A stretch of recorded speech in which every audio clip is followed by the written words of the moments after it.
Como habíamos anticipado en el video anterior, en el transcurso de todos estos videos lo que haremos es una clasificación completa de las cónicas o de las curvas cuadráticas, como indica el título de este video.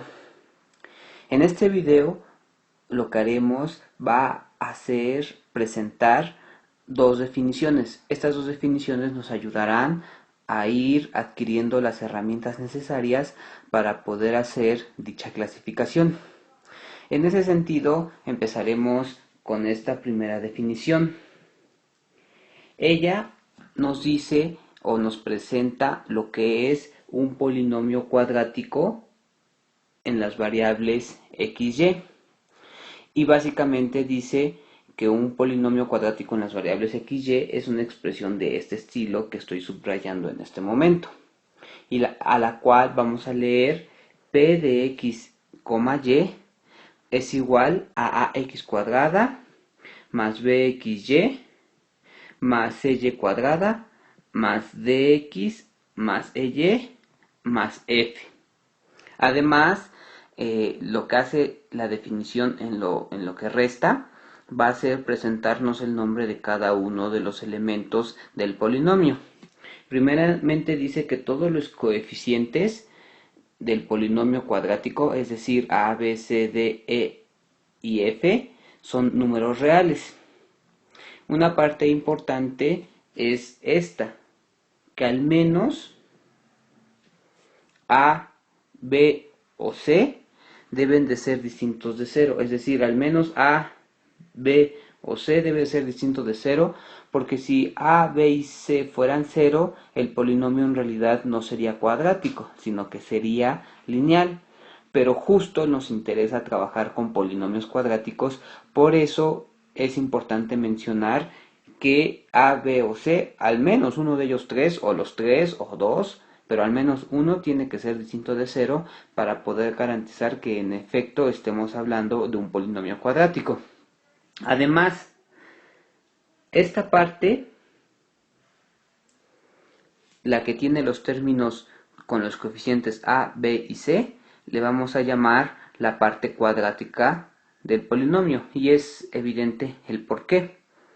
Por otro lado, esta parte que está aquí, la que tiene los términos con coeficientes d y e, va a ser la parte lineal del polinomio, y también es evidente el por qué. Y por último, esta parte es la parte constante del polinomio o el término independiente. Ahora, por último, esta definición lo que dice es que en lo sucesivo a un polinomio de este estilo lo vamos a denotar con la letra mayúscula P. Ahora, si se fijan, este polinomio aquí lo estamos denotando como un P de x, y.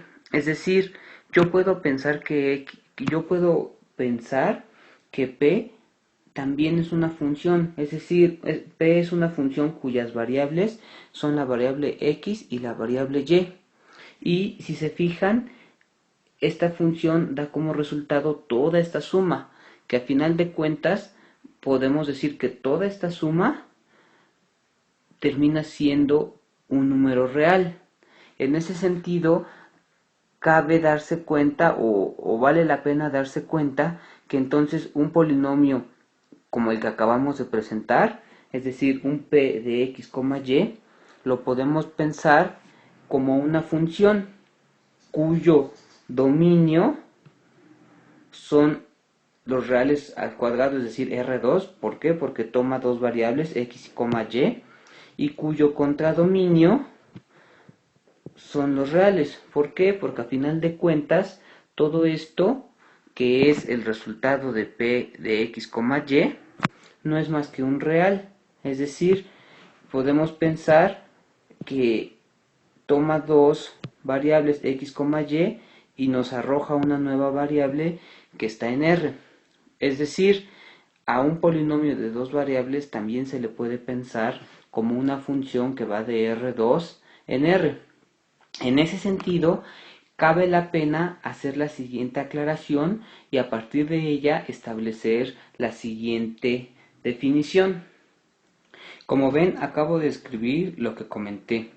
A un polinomio lo podemos pensar como una función que va de R2 en R2 y a partir de esa observación plantear la siguiente definición, la cual escribiré en la siguiente lámina. Acabamos de escribir la definición que nos interesa. Definimos los ceros de un polinomio P o la curva asociada al polinomio P, y que de hecho a mí me gusta más la curva asociada al polinomio P, porque a partir de un polinomio como el anterior, es decir, a partir de un polinomio como este, vamos a poder generar, o más bien ese polinomio genera una curva en el plano. A dicha curva, pues le vamos a llamar los ceros de ese polinomio o su curva asociada. Y esa curva consiste de un subconjunto del plano cartesiano, es decir, es un subconjunto de R2. ¿Qué subconjunto? Pues precisamente este que está aquí. Este simbolito que está aquí lo tenemos que leer como los ceros o la curva del polinomio P. Entonces, cada vez que veamos esto, estamos pensando en los ceros del polinomio o en la curva generada por el polinomio. Y también, de una vez, cabe hacer la aclaración que estos ceros del polinomio o esta curva del polinomio, pues es en sí la cónica que está generando ese polinomio. O, más en general, estos ceros del polinomio o esta curva asociada al polinomio es la curva cuadrática que genera ese polinomio. ¿Y quién es? Lo estamos definiendo como un conjunto de puntos de R2. ¿Cuáles? Es decir, no cualquier X que esté en R2 va a estar en la cónica generada por el polinomio, sino solamente aquellos que al evaluarlos en el polinomio me dé 0. Por eso también se le dice que son los ceros del polinomio. Ahora, lo que sigue de la definición es algo ya bastante sencillo. Diremos que un subconjunto de R2, o como habíamos visto en el video anterior, un subconjunto de R2 pues puede ser una figura plana, ¿no? Una figura que esté dibujada en R2. Entonces lo que dice la definición es que un subconjunto de R2 es una curva cuadrática si existe un polinomio cuadrático de tal forma que esta curva coincida con los ceros de ese polinomio. Entonces, no cualquier figura de R2 es una curva cuadrática, es lo que nos quiere decir al final de cuentas esta definición. No cualquier figura de R2 es una cuadrática, sino solamente aquellas que sean los ceros o que sean las curvas asociadas a un polinomio cuadrático. Eso es lo que nos quiere decir esta definición. Ahora, le dejaré hasta aquí en este video y en el siguiente empezaremos a definir todas las posibles curvas cuadráticas que vamos a poder obtener en el transcurso de este capítulo.